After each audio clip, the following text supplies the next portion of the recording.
The U.S. Treasury just bought back $10 billion of its own debt, marking the largest buyback in history.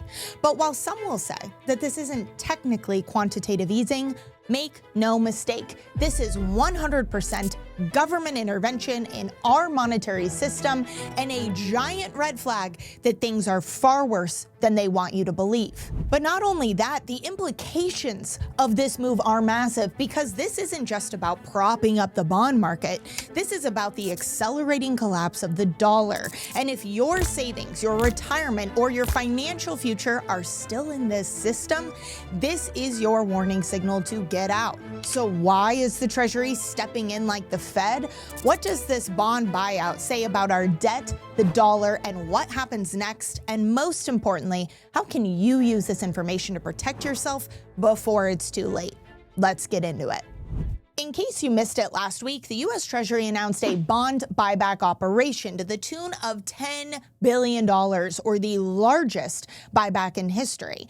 But while technically it's not quantitative easing, because it's using existing funds to purchase the bonds versus printing money out of thin air, many are still calling this QE light because it acts like QE, propping up an otherwise failing bond market and a growing trajectory of government intervention needed to stabilize the U.S. debt market. And although this isn't the only time a buyback has happened, this one is different. Let me explain. See, the first modern Treasury bond buyback was in the year 2000. And get this, it was because we had a budget surplus. Yes, you heard me correctly. It might sound like fiction today, but there is a budget surplus. Now, by 2002, the surplus was gone, and so were the buybacks. That is until last year in 2024, but this time it wasn't because we had extra cash, it was because the system was breaking. Now, the Treasury called these buybacks a normalization tool, but the reality is it was a secret backdoor mechanism to cover up the fact that there is declining demand for U.S. debt. But don't just take my word for it. You can see for yourself in the data the trajectory of where this is going. The operation is growing week over week since they started the bond buyback program again in 2024. This is not normal. Let me repeat that. This is not a normalization tool, and there is nothing normal about it. As demand for treasuries continues to shrink, the U.S. Treasury is forced to prop up its own debt just to avoid disaster. Let me pause. What do you think? Does this look normal to you? Tell me your thoughts in the comments below. I'm going to tell you where we're going, because this is just getting started. See, in addition to the buybacks, last week, U.S. Treasury Secretary Scott Bessent stepped in and said, quote, that the U.S. is never going to default on its debt. If the debt were truly stable, if confidence in the system were really sound, then why is the U.S. Treasury Secretary coming out and reassuring the entire world that the U.S. will never default on its debt?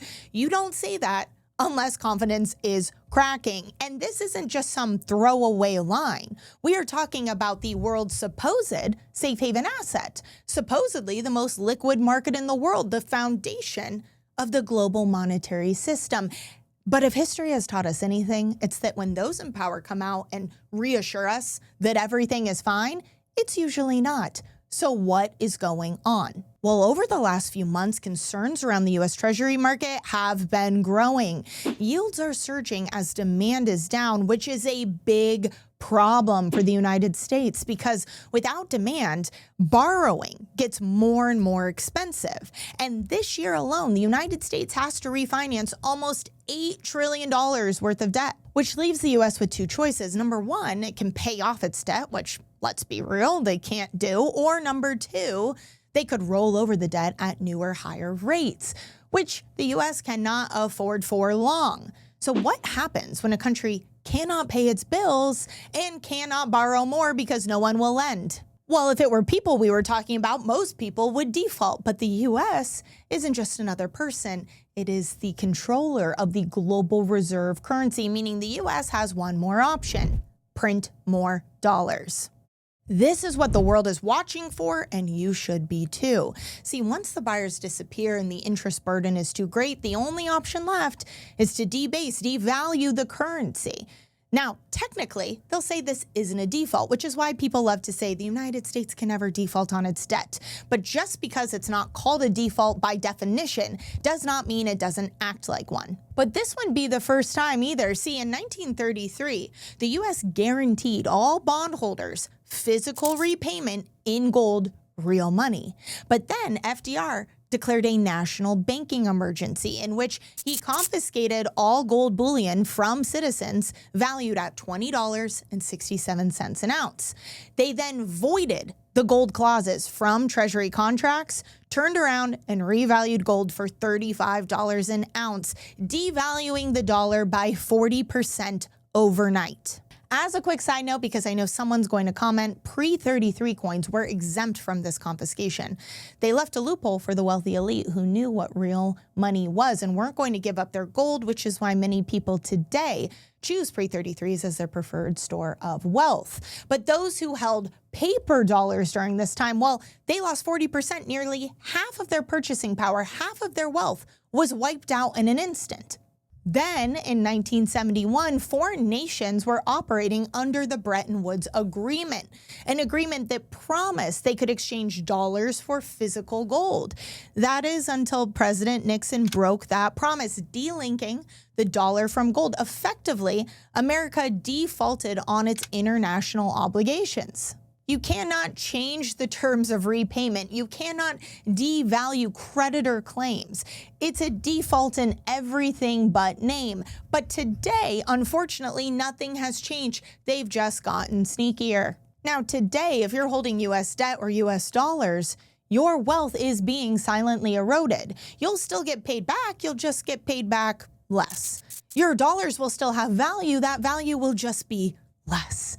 See, inflation is the silent thief that is robbing Americans every single day. Only those who protect their wealth in physical, tangible, real stores of value, such as gold and silver, are the ones who are immune to this process. That's why this recent bond buyback isn't just a headline, it's a signal.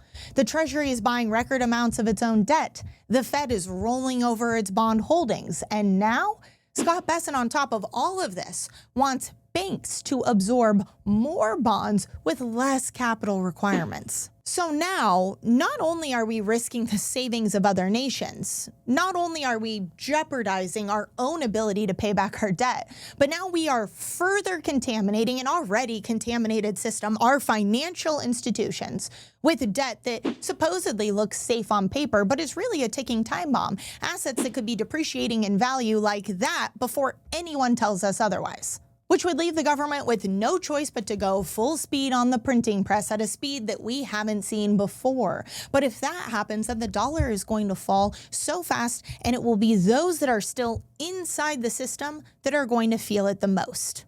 That is why the time is now, not later, but now, to shift from paper promises into real wealth. Remember those two situations I described where the U.S. actually has defaulted before on its promises, 1933 and 1971? In those situations, who won and who lost? We know who lost. It was those who held paper promises, fiat money, aka the dollar. Those are the people who had their purchasing power and therefore their wealth taken from them immediately. But in those situations and in all other situations throughout history where there has been a default or a revaluation or a devaluation of the currency, it is those who hold real money, tangible gold and silver, who not only protect their wealth, but come out on the other side stronger in a position of power. Don't be the person who waited and wished they had acted sooner. Thankfully, we have made it really easy to get started. The first step, if you haven't already, download your free ITM Gold and Silver Guide. Again, this is completely free. We want everyone to have this information. All you have to do is scan the QR code, or click the link in the description below, whatever makes the most sense for you, and get your copy today. Tons of great information in there. In addition to getting your guide, I see you have questions. I read your comments. If you want to talk to someone about your questions and find out how we can help you, we have a team of expert analysts. We are a family here. I work so closely with our analysts, and I am going to tell you, they are the best in the business. They have years of experience in helping people just like you protect themselves for what's coming next with a custom strategy around gold and silver at the center. Real money, real wealth, real protection. All you have to do is call us at the number below, or if there's a time that works better for you than right now, schedule it. Click the link in the description below, or again, scan the QR code and there's an option to set up a call at a time that works best for you. Whatever is easiest. I don't care how you do it. I just care that you do it so that you are protected, because I read this stuff day in, day out. I am so close to it and I know what's coming, and I just want to make sure that we are all protected together so that we can not only survive, but thrive on the other side of this. And in the meantime, I so appreciate you being here. I'm Taylor Kenney with ITM Trading, your trusted source for all things gold, silver, and lifelong wealth protection. Until next time.